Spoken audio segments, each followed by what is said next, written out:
السلام عليكم ورحمة الله وبركاته. الحمد لله والصلاة والسلام على سيدنا محمد رسول الله وعلى آله وصحبه الفائزين برضا الله أما بعد. ബഹുമാനമുള്ള പാണക്കാട് ഹാസർ അലി തങ്ങൾ അവരുകളെ, ഫസൽ തങ്ങൾ, കുഞ്ഞഹമ്മദ് മുസ്ലിയാർ, ചുങ്കത്തറ സുലൈമാൻ ഫൈസി തുടങ്ങി സ്റ്റേജിൽ അണിനിരന്ന സാദാത്തുക്കളെ, പണ്ഡിതന്മാരെ, നേതാക്കളെ, സദസ്സിൽ നിറഞ്ഞ് ഇരിക്കുന്ന സഹോദരന്മാരെ, പ്രിയപ്പെട്ട മുത്തഅല്ലിം സുഹൃത്തുക്കളെ, മറ്റ് ഉമറാക്കളെ,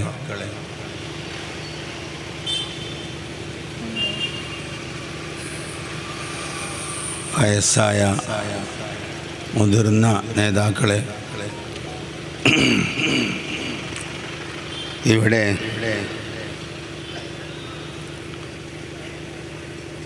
നിലമ്പൂർ മേഖല SKSSFൻ്റെ കീഴിൽ സംഘടിപ്പിക്കപ്പെട്ട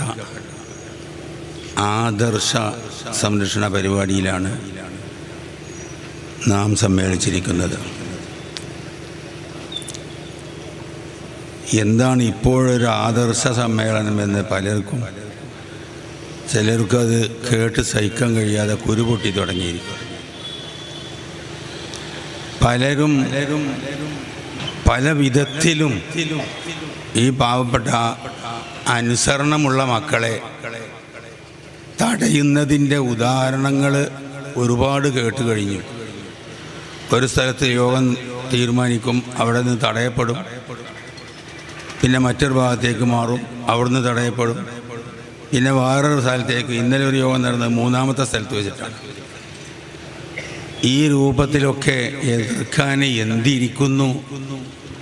എന്താണ് ഈ ആദർശ സമ്മേളനം കൊണ്ട് ഉദ്ദേശിക്കുന്നത്? ഇതിൻ്റെ മുമ്പൊന്നും കേൾക്കാത്ത കാര്യമാണോ? സഹോദരന്മാരെ, നാം മനസ്സിലാക്കണം. ബഹുമാനപ്പെട്ട സമസ്ത കേരള ജമിയത്തുൽ ഉലമ ഇവിടെ എന്തിനാണ് രൂപീകരിച്ചത്? അത് തന്നെയാണ് ഇപ്പോൾ ഈ നടന്നുകൊണ്ടിരിക്കുന്നത്. എന്താവശ്യത്തിന് വേണ്ടി ഇവിടെ സമസ്ത രൂപീകരിച്ചു,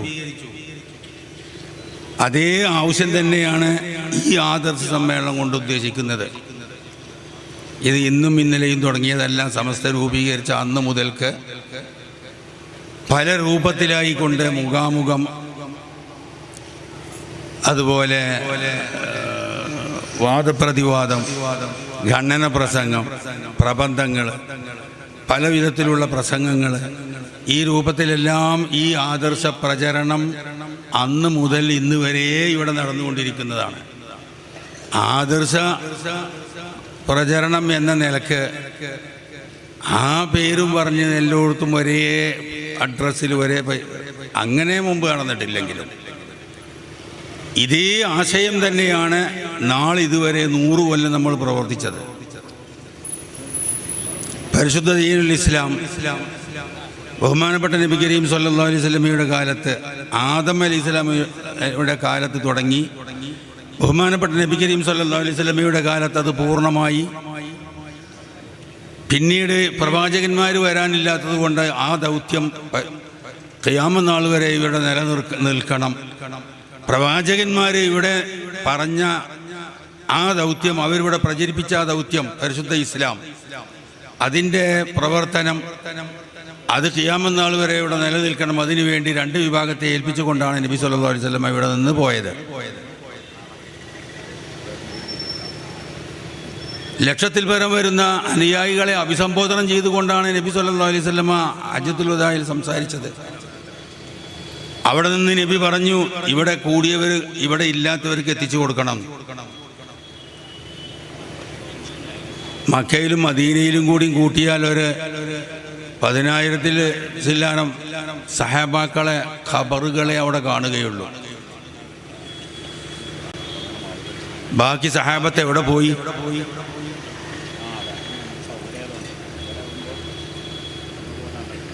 ലക്ഷത്തിൽ പരം സഹാബാക്കൾ നബി സല്ലല്ലാഹു അലൈഹി വസല്ലമയുടെ ഹജ്ജത്തുൽ വദായിലുള്ള ആ പ്രസംഗം കേൾക്കാനുണ്ടായിരുന്നു. അവരൊക്കെ എവിടെയാണ്? അവര് നബി സല്ലല്ലാഹു അലൈഹി വസല്ലമയുടെ കാലത്ത് തന്നെ ലോകത്തിൻ്റെ നാനാഭാഗങ്ങളിലും ദീനീ പ്രബോധനങ്ങളുമായി നടന്നു.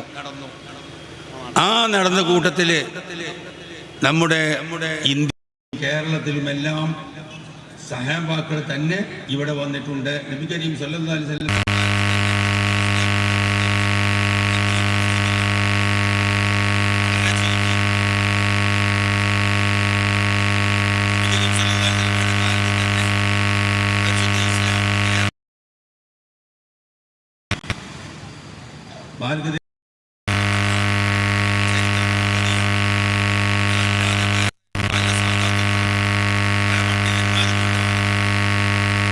അവരെല്ലാം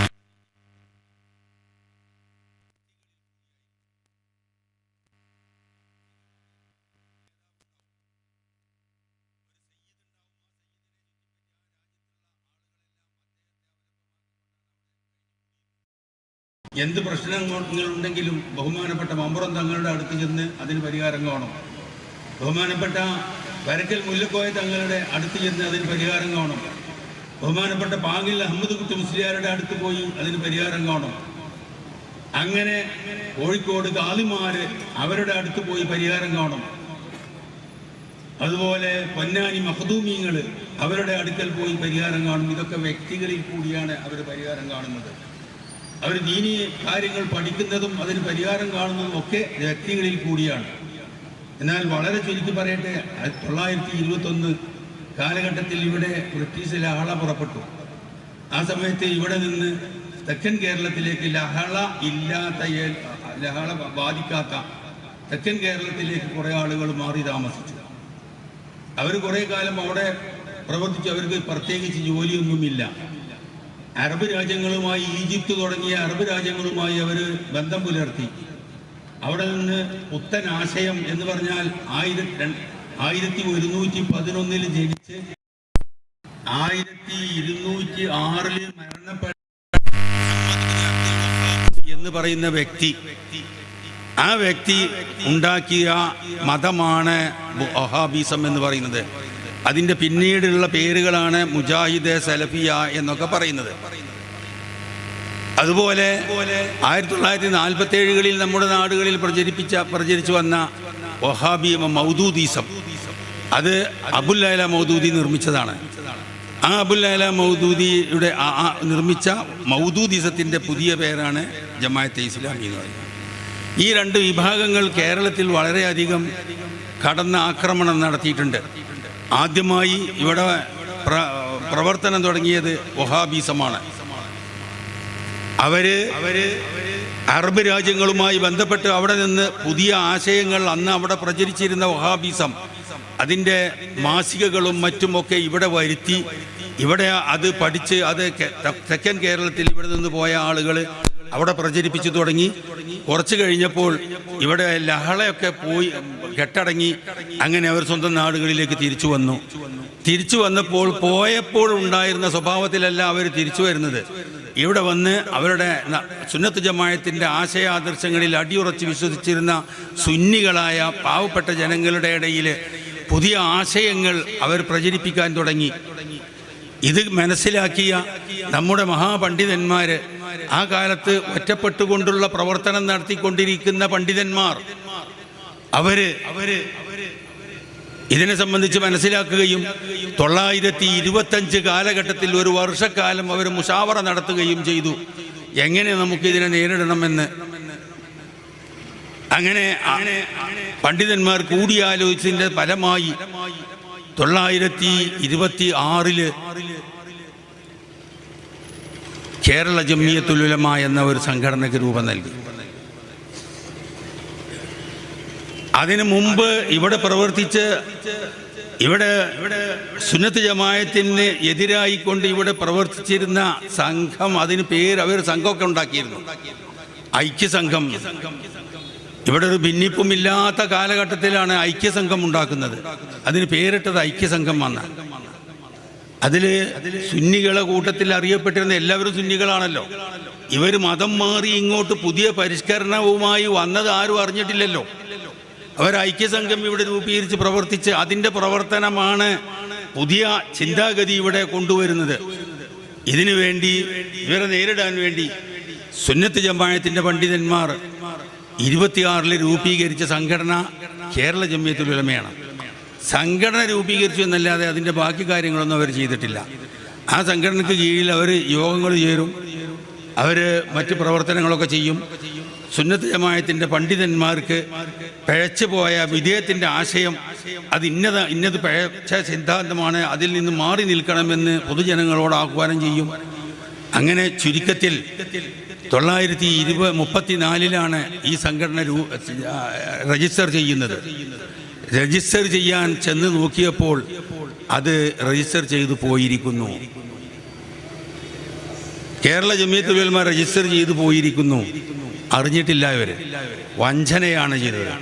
ഐക്യസംഘക്കാർ ഈ സുന്നത്ത് കേരള ജംഇയ്യത്തുൽ ഉലമക്ക് ജനങ്ങളിലുള്ള അതിയായ ബന്ധം മനസ്സിലാക്കിക്കൊണ്ട് ജനങ്ങൾ അതിനെ സ്വീകരിക്കുന്ന അത് മനസ്സിലാക്കിക്കൊണ്ട് കബൂലിയത്ത് മനസ്സിലാക്കിക്കൊണ്ട് ആ പേര് ഉപയോഗിച്ചുകൊണ്ട് അവരുടെ സംഘടനയ്ക്ക് രജിസ്ട്രേഷൻ നടത്തി. അതാരും അറിഞ്ഞിട്ടില്ല. നമ്മുടെ ആളുകൾ പണ്ഡിതന്മാർ രജിസ്ട്രേഷന് ചെന്ന് നോക്കിയപ്പോൾ കേരള ജംഇയ്യത്തുൽ ഉലമ അവിടെ രജിസ്റ്റർ ചെയ്തു പോയിരിക്കുന്നു. ഈ പേര് ആദ്യം പറഞ്ഞത് നമ്മുടെ പണ്ഡിതന്മാരാണ്. അതിനുശേഷം അപ്പോൾ നമ്മുടെ പണ്ഡിതന്മാർ അതിൽ കൂടി സമസ്ത കൂട്ടിയും കൊണ്ട് സമസ്ത കേരള ജംഇയ്യത്തുൽ ഉലമ എന്ന പേരിൽ 934 രജിസ്റ്റർ ചെയ്ത നമ്മുടെ സംഘടന അതാണ് ഇന്ന് നാം ഈ കൂടിയിരിക്കുന്ന. എന്തിൻ്റെ പേരിലാണോ, ഏതൊരു പ്രസ്ഥാനത്തിൻ്റെ പേരിലാണോ ഈ കൂടിയിരിക്കുന്നത്, ആ പ്രസ്ഥാനം അത് 934 രജിസ്റ്റർ ചെയ്യുന്നത്. പിന്നീട് അതിനുശേഷം കുറേ പ്രവർത്തനങ്ങൾ, ഇത് ഇപ്പോഴുള്ള മാതിരിയുള്ള പ്രവർത്തനങ്ങളൊന്നും നടത്താൻ സമസ്തക്ക് കഴിഞ്ഞിട്ടില്ല. അങ്ങോട്ട് ചിന്തിച്ചിട്ടില്ല, അതിൻ്റെ ആവശ്യം വന്നിട്ടില്ല. കാരണം പള്ളിയിൽ നിന്നും ഖത്തീബ് പറഞ്ഞാൽ മതി, എന്ത് ചെയ്യണമെന്ന് പറഞ്ഞാൽ പിന്നെ അവിടെ രണ്ടഭിപ്രായമില്ല. അങ്ങനെയുള്ള കാലഘട്ടമാണ് ഇവിടെ. പിന്നീട് 945 കാലഘട്ടത്തിൽ ബഹുമാനപ്പെട്ട മർഹൂം ബാഫക്കി തങ്ങൾ മഹാനവറുകളുടെ നിർദ്ദേശപ്രകാരം മഹാനവറുകൾ പണ്ഡിതന്മാരെ വിളിച്ച്, സമസ്തയുടെ പണ്ഡിതന്മാരെ വിളിച്ചുകൊണ്ട് പറഞ്ഞു, ഇവിടെ ഇന്ത്യ സ്വതന്ത്രമാകാൻ പോവുകയാണ്. അന്നൊക്കെ സ്വാതന്ത്ര്യത്തിന് വേണ്ടിയുള്ള പോരാട്ടങ്ങളും അങ്ങനെയുള്ള ചർച്ചകളൊക്കെ നടന്നുകൊണ്ടിരിക്കുന്ന കാലഘട്ടമാണ്. അപ്പോൾ ബാഫക്കി തങ്ങൾ പറഞ്ഞു, ഇന്ത്യ സ്വതന്ത്രമാകാൻ പോവുകയാണ്. അതുകൊണ്ട് ഇപ്പോൾ നമ്മൾ കുട്ടികൾക്ക് മദ്രസ പഠനം, കുട്ടികൾക്ക് ഇൽമ് പഠിക്കുന്നത് ഇവിടുത്തെ ഭരണകൂടമായ ബ്രിട്ടീഷ് ഗവൺമെൻറ് സ്ഥാപിച്ച സ്കൂളുകളിൽ വെച്ചാണ്. പല ഭാഗങ്ങളിലും സ്കൂളുകളിൽ വെച്ചാണ് മദ്രസ പഠനം നടത്തുന്നത്. അന്ന് ഒത്തുപള്ളിയാണ്, മദ്രസയല്ല. വേറെ കുറേ ഭാഗങ്ങളിൽ മൊല്ലാക്കന്മാർ സ്വന്തം വീടിനോട് ചേർന്ന് കെട്ടിയുണ്ടാക്കിയ ഷെഡുകളിൽ വെച്ച് ഓത്തുപള്ളി, ആ ഓത്തുപള്ളികളിൽ വെച്ച് പഠിപ്പിക്കുന്നതും കുറേ ഭാഗങ്ങളിൽ സ്കൂളുകളിൽ വെച്ച് പഠിപ്പിക്കുന്നതുമാണ് കുട്ടികൾക്കുള്ള മതപഠനം. ബാഫക്കി തങ്ങൾ പറഞ്ഞു, ഇന്ത്യ സ്വതന്ത്രമായാൽ ഇവിടെയുള്ള മുസ്ലിം, ക്രിസ്ത്യാനികൾ, ഹിന്ദു മതസ്ഥർ എല്ലാവരും ഒരേ രൂപത്തിലായിരിക്കും. പിന്നെ മുസ്ലിങ്ങൾക്ക് അവരുടെ മതം പഠിക്കാൻ വേണ്ടി സ്കൂൾ ഉപയോഗിക്കാൻ പറ്റുകയില്ല. എല്ലാവർക്കും ഒരേ അവകാശമായിരിക്കും ഉണ്ടാവുക. അങ്ങനെയാണ് സ്വതന്ത്രമായാൽ ഉണ്ടാവുക. അതുകൊണ്ട് നമ്മുടെ കുട്ടികൾക്ക് മതപഠനത്തിന് വേണ്ടി വേറെ വഴി കാണേണ്ടതുണ്ട് എന്ന് പണ്ഡിതന്മാരെ ധരിപ്പിക്കുകയും പണ്ഡിതന്മാർ ആ ഭാഗത്തേക്ക് ചിന്തിക്കുകയും അങ്ങനെ 950-കൾക്ക് ശേഷം മദ്രസ പ്രസ്ഥാനവുമായി സമസ്ത മുന്നിട്ട് പ്രവർത്തിക്കുകയും ചെയ്തു. വിദ്യാഭ്യാസ ബോർഡ് ഉണ്ടാക്കി, മദ്രസകൾ ഉണ്ടാക്കാൻ വേണ്ടി ജനങ്ങളെയൊക്കെ ആഹ്വാനം ചെയ്തു. അങ്ങനെ മദ്രസകൾ സ്ഥാപിക്കാൻ തുടങ്ങി. അത് സമസ്ത അംഗീകരിച്ചു. സിലബസ് ഉണ്ടാക്കി, പുസ്തകങ്ങളുണ്ടാക്കി, അങ്ങനെയുള്ള ഏകീകരിച്ച ക്രോഡീകരണങ്ങളൊക്കെ വരുത്തി അങ്ങനെ പ്രവർത്തിച്ചു തുടങ്ങി. പിന്നീട് അങ്ങനെ വരുമ്പോൾ ആ മദ്രസയുമായി ബന്ധപ്പെട്ട് മുഅല്ലിമീങ്ങൾക്ക് സംഘടന വേണം, മാനേജ്മെൻറ്റിന് സംഘടന വേണം. അങ്ങനെ അതിനോട് തുടങ്ങി വിദ്യാഭ്യാസ ബോർഡിൻ്റെ കീഴിൽ തന്നെ പലവിധ സംഘടനകളും. അങ്ങനെ പിന്നീട് അത് വികസിച്ച് വലുതായി വളർന്നു.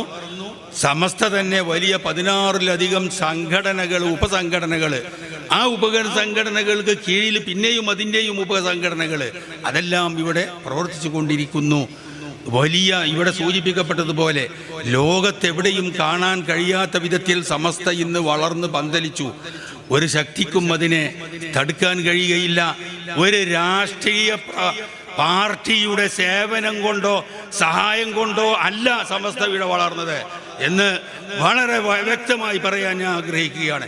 ഇവിടെയുള്ള സുന്നത്ത് ജമാഅത്തുകാരൻ അവൻ മുസ്ലിം ലീഗുകാരനാവാ, കോൺഗ്രസ്സുകാരനാവാ, മാർക്സിസ്റ്റുകാരനാവാ, ആ രാഷ്ട്രീയം അവൻ്റെ ഏതുമാവാ, അവൻ സുന്നിയാണോ അവനാണ് സമസ്തയെ വളർത്തിയത്, അവൻ്റെ സഹായം കൊണ്ടാണ് ഇവിടെ സമസ്ത വളർന്നത് എന്ന് പറയാൻ ഞാൻ ആഗ്രഹിക്കുകയാണ്.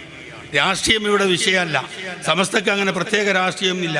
അതിൻ്റെ അംഗങ്ങൾക്ക് ഏത് രാഷ്ട്രീയ പാർട്ടികളിലും പ്രവർത്തിക്കാം, ഇസ്ലാമിനെതിരാവരുത് എന്ന് മാത്രമേ ഉള്ളൂ. അപ്പോൾ ഇവിടെ സുന്നികളായ പണ്ഡിതന്മാർ, ജനങ്ങൾ, പാവപ്പെട്ട അന്നത്തെ ജനങ്ങൾ, അന്നത്തെ ഉമറാക്കൾ, അവരൊക്കെ സഹായിച്ചുകൊണ്ടാണ് സമസ്തയെ ഇത്രയും വലിയ ഒരു പ്രസ്ഥാനമാക്കി മാറ്റിയത്. ഇവിടെ കുട്ടികളുടെ പുസ്തകം വാങ്ങുന്നത് ഉമറാക്കളുടെ മക്കൾക്ക് മാത്രമല്ല. അവർ മാത്രമല്ല സമസ്തയുടെ പുസ്തകം വാങ്ങുന്നത്, ഇവിടെയുള്ള മുഅല്ലിമീങ്ങളുടെ മക്കളും സമസ്തയുടെ പുസ്തകം വാങ്ങുന്നുണ്ട്. ആ വരുമാനവും സമസ്തക്ക് തന്നെയാണ് ചെല്ലുന്നത്. ഇതൊക്കെ പരത്തി പറയാൻ ഞാൻ ഇവിടെ ഈ സമയം ഉപയോഗിക്കുന്നില്ല. ഏതായിരുന്നാലും സമസ്ത എന്തിന് രൂപീകരിച്ചുവോ ആ ആശയം അത് പ്രചരിപ്പിക്കുക മാത്രമാണ് ഈ മക്കൾ ചെയ്യുന്നത്. ഇന്ന് സമസ്തയുടെ കൂടെ ഏറ്റവും ഒരു കാലത്ത് SYS സമസ്തയുടെ ഊന്നുവടി ആയിരുന്നുവെങ്കിൽ ഇന്ന് സമസ്തയുടെ കൂടെ നടന്നുകൊണ്ട് സമസ്തയുടെ ഊന്നുവടിയായി പ്രവർത്തിക്കുന്നത് SKSSF ആണ് എന്ന് പറയാൻ ഞാൻ ആഗ്രഹിക്കുകയാണ്. അള്ളാഹു അവരുടെ ഈ പ്രവർത്തനം അവൻ സ്വീകരിക്കുകയും അതിനുള്ള എല്ലാ കഴിവും ആ മക്കൾക്ക് നൽകുകയും ചെയ്യട്ടെ എന്ന് ഈ അവസരത്തിൽ പ്രാർത്ഥിക്കുകയാണ്.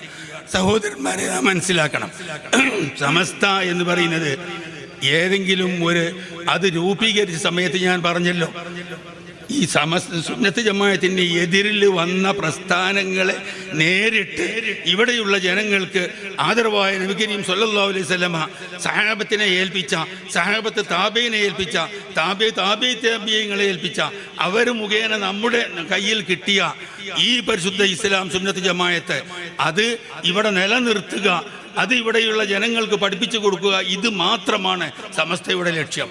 അല്ലാതെ ഏതെങ്കിലും മോഹത്തിന് വേണ്ടി അന്ന് സമസ്ത രൂപീകരിച്ച ഒരു പണ്ഡിതന്റെ മനസ്സിലും ഇല്ല ഒരു സ്ഥാനം കിട്ടണമെന്നോ അതല്ലെങ്കിൽ പണം സമ്പാദ്യം വല്ലതും കിട്ടണമെന്നോ എന്ന് ആഗ്രഹിച്ചു കൊണ്ടല്ല സമസ്ത ഇവിടെ രൂപീകരിച്ചത് എന്ന് നാം മനസ്സിലാക്കണം. വളരെ നിഷ്കളങ്കരായ മഹാപണ്ഡിതന്മാരാണ് അത് രൂപീകരിച്ചത്. ഞാൻ ചെറിയ ഒരു ഉദാഹരണം പറയാം. സമസ്തയുടെ രൂപീകരിക്കുന്ന സമയത്ത് ജീവിച്ചിരുന്ന എൻ്റെ ഒരു ഉസ്താദ് കൂടിയായ ഒരു മഹാന്റെ ജീവിതത്തിലെ ഒരു സെക്കൻഡ് അല്ലെങ്കിൽ ഒരു 10 സെക്കൻഡ് നടന്ന ഒരു സംഭവം അത് നിങ്ങളെ കേൾപ്പിക്കാം. ആരായിരുന്നു സമസ്ത രൂപീകരിച്ചതെന്ന് മനസ്സിലാക്കാൻ വേണ്ടി മാത്രം.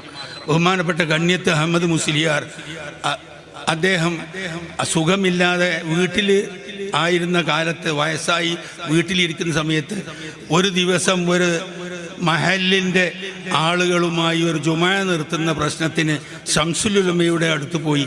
അവിടെ നിന്ന് കേട്ടു കണ്യത്തിന് തീരെ സുഖമില്ല എന്ന്. അത് ചില ആളുകളുടെ കുപ്രചരണമാണ്, ഒന്നും സംഭവിച്ചിട്ടില്ല.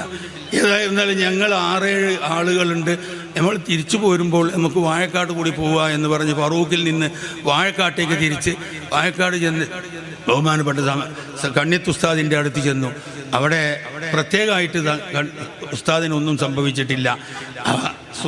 പ്രായാധിക്യം കാരണം സുഖമില്ലാതെ വീട്ടിലിരിക്കുന്ന ആ അസുഖമല്ലാതെ മറ്റൊന്നുമില്ല. ഏതായിരുന്നാലും ആ സമയത്ത് ഞങ്ങളിങ്ങനെ ചെല്ലുമ്പോൾ അവിടെ ബഹുമാനപ്പെട്ട കോട്ടുമൽ ഉസ്താദിൻ്റെ മകൻ ബാപ്പു മുസ്ലിയാരും വേറെ ഒരു 3-4 ആൾ മഞ്ചേരി കുയിക്കൾ, അവരെല്ലാവരും അവിടുന്ന് ഇങ്ങോട്ട് ഇറങ്ങുകയാണ്. 5 ആൾ അവരിങ്ങോട്ട് ഇറങ്ങുമ്പോഴാണ് ഞങ്ങൾ അങ്ങോട്ട് കയറുന്നത്. ഞങ്ങൾ അങ്ങോട്ട് കയറി അവിടെ ഓരോരുത്തരായി കണ്യത്ത് ഉസ്താദിൻ്റെ കൈ പിടിച്ചൊന്ന് ചുംബിക്കണം, അതിന് വേണ്ടിയിട്ട് ഇങ്ങനെ ലൈനായിട്ട് നിൽക്കുകയാണ്. എൻ്റെ മുന്നിലുള്ളത് പത്തത്തെ ഹംസാജിയാണ്, പെരിന്തൽമണ്ണ പത്തത്തെ ഹംസാജി. അദ്ദേഹം അടുത്തെത്തിയപ്പോൾ എന്താ വന്നതെന്ന് ചോദിച്ചു. അദ്ദേഹത്തിന് എന്താ മറുപടി പറയാൻ, കാണാൻ വന്നതാണെന്ന് പറഞ്ഞു. അത് പറഞ്ഞു അപ്പോൾ ഹംസാജി അദ്ദേഹത്തിൻ്റെ പോക്കറ്റിൽ നിന്ന് കാശ് എടുത്തിട്ട് 20 ഉറുപ്പിക എടുത്തിട്ട് കണ്ണിയത്ത് ഉസ്താദിൻ്റെ കയ്യിൽ കൊടുത്തു. ആ സമയത്ത് ചോദിച്ചു, എന്താണിത്? ഹംസാജി ഇങ്ങനെ പറച്ചു, പൈസയാണെന്ന് പറഞ്ഞാൽ ഇന്ന് ഞാൻ പിന്നിന്ന് പറഞ്ഞു കൊടുത്തു. അത് പറഞ്ഞപ്പോൾ എത്ര പൈസയാണ്? കണ്ണ് ശരിക്ക് കാണില്ല. 20 ഉറുപ്പിയാണ്. അപ്പൊ ചോദിച്ചു, അത് എന്തിനാ തന്നത്? ഹംസാജി വിറച്ച് ശബ്ദം പുറത്തേക്ക് കരയാ. ദുആ ചെയ്യണമെന്ന് പറഞ്ഞളി എന്ന് പറഞ്ഞപ്പോൾ അദ്ദേഹം പറഞ്ഞു, ദുആ ചെയ്യണം.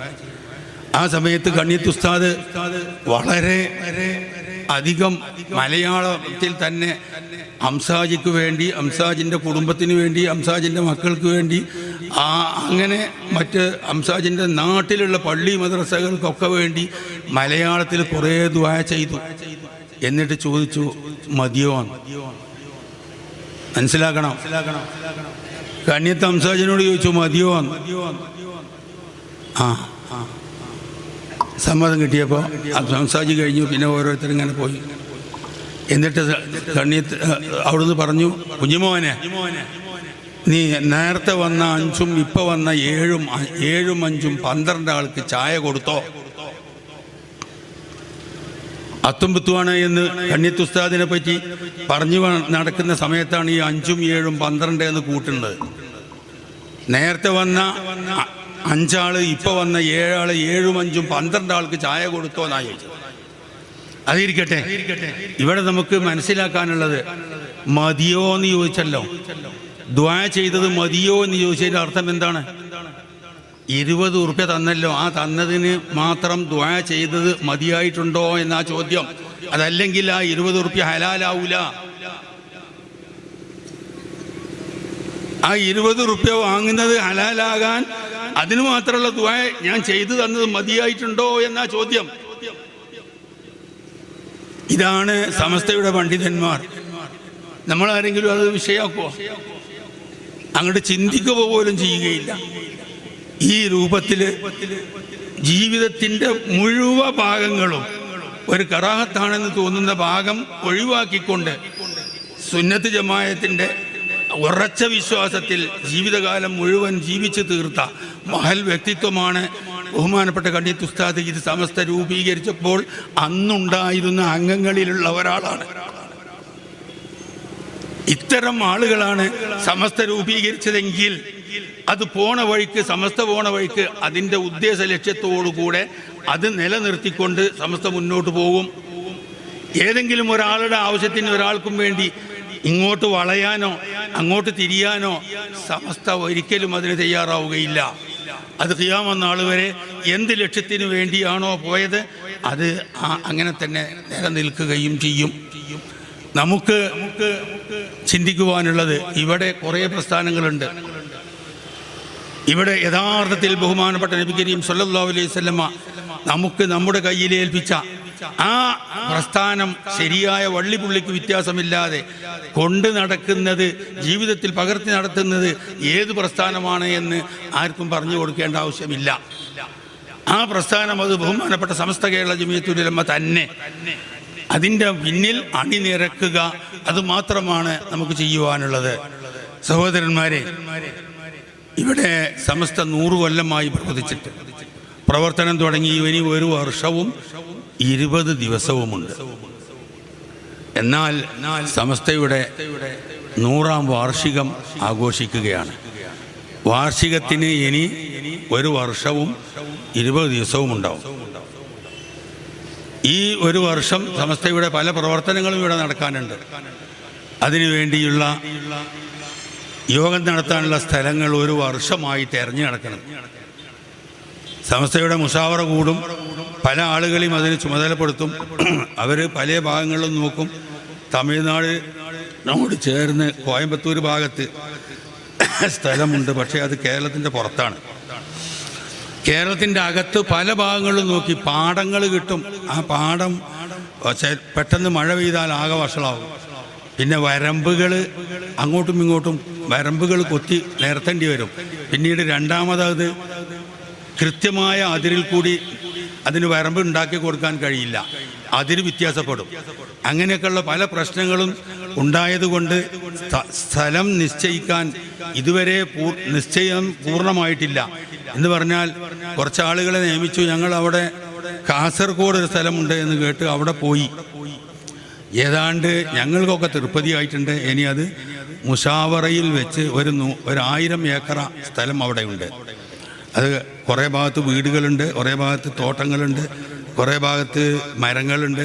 പൊടുമരങ്ങളൊക്കെ ഒഴിവാക്കുക, മുറിച്ചൊഴിവാക്കുക, കാടും പൊന്തയൊക്കെ വെട്ടി നിരപ്പാക്കേണ്ടതൊക്കെ നിരപ്പാക്കുക. അതിനൊക്കെ അതിൻ്റെ മുതലാളി പറഞ്ഞിട്ടുണ്ട്. അത് അയാൾ തന്നെ ചെയ്തു തരാം എന്ന് പറഞ്ഞിട്ടുണ്ട്. അങ്ങനെ ഉള്ള ഒരു സ്ഥലം ഗുനിയ എന്ന് പറയുന്ന സ്ഥലത്ത്, കാസർഗോഡ് ഗുനിയ എന്ന് പറയുന്ന സ്ഥലത്ത് കേരളത്തിൽ തന്നെ കണ്ടെത്തിയിട്ടുണ്ട്. അത് ഇൻഷാ അല്ലാഹ് നാളത്തെ യോഗത്തിൽ മിക്കവാറും അത് തീരുമാനമാകും. നാളെ മുഷാവറയുണ്ട്. ആ മുഷാവറയിൽ ഈ കാര്യം മുഷാവറയിൽ അവതരിപ്പിക്കും.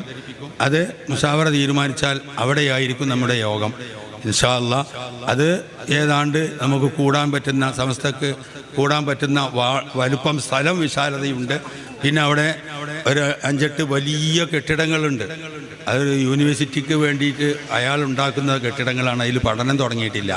അത് താമസിക്കാൻ വേണ്ടി ഉപയോഗപ്പെടുത്താമെന്നും കൂടി അദ്ദേഹം പറഞ്ഞിട്ടുണ്ട്. പുതിയ പുതിയ കെട്ടിടങ്ങളാണ്, ചെറുതൊന്നുമല്ല, വലിയ വലിയ കെട്ടിടങ്ങളാണ്. അത് 6-7 ഒക്കെ നിലയുള്ള കെട്ടിടങ്ങളാണ്. അപ്പം അങ്ങനെ കണ്ടെത്തിയിട്ടുണ്ട് എന്നുള്ള സന്തോഷം അറിയിക്കുകയാണ്. മിക്കവാറും നാളത്തെ യോഗത്തിൽ ഇൻഷാ അല്ലാഹ് ആ യോഗം, ആ സ്ഥലം തീരുമാനിക്കാനാണ് സാധ്യത. യാത്ര ഇവിടുന്ന് ഒരറ്റത്താണ് എന്നുള്ള സ്ഥലമുള്ളൂ. നമുക്കൊരുപാട് സാമ്പത്തികമായ നേട്ടങ്ങൾ അവിടെ ഉള്ളത് കൊണ്ട് ഉണ്ടാകുന്നുണ്ട്. സംഘടനാപരമായി ഇവർക്കൊന്നും താമസിക്കാൻ, അവിടെ സ്ഥിരമായിട്ട് കുറച്ച് ദിവസങ്ങൾ താമസിക്കേണ്ടി വരും കുറേ ആളുകൾ.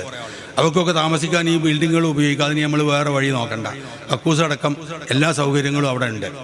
അതുപോലെ പിന്നെ അവിടെയുള്ള നിരത്തലും മറ്റുള്ള എല്ലാ കാര്യങ്ങളും അദ്ദേഹം തന്നെ ചെയ്തു തരാം എന്ന് ഏറ്റിട്ടുണ്ട്. അങ്ങനെ ഒക്കെ വെച്ച് നോക്കുമ്പോൾ ഒരുപാട് നേട്ടങ്ങളുണ്ട്. നമുക്കിവിടുന്ന് പോകാൻ ട്രെയിന് പോയാൽ അവിടുന്ന് വളരെ കുറച്ചുള്ളൂ. കാസർഗോഡ് ഇറങ്ങിയിട്ട് ഇങ്ങോട്ട് പോരാ, അതല്ലെങ്കിൽ അതിൻ്റെ അപ്പുറത്തെ സ്റ്റേഷനിൽ ഇറങ്ങിയിട്ട് കുറച്ച് അങ്ങോട്ട് പോയാൽ മതി. അങ്ങനെ അപ്പോൾ അത് ഇനി ഒരു വർഷവും 20 ദിവസവും കഴിഞ്ഞാൽ നമ്മുടെ സമ്മേളനത്തിൻ്റെ ഡേറ്റായി. അതിൻ്റെ ഇടയിൽ ഇനി ഒരുപാട് കാര്യങ്ങൾ സമസ്തക്ക് തീർക്കാനുണ്ട്.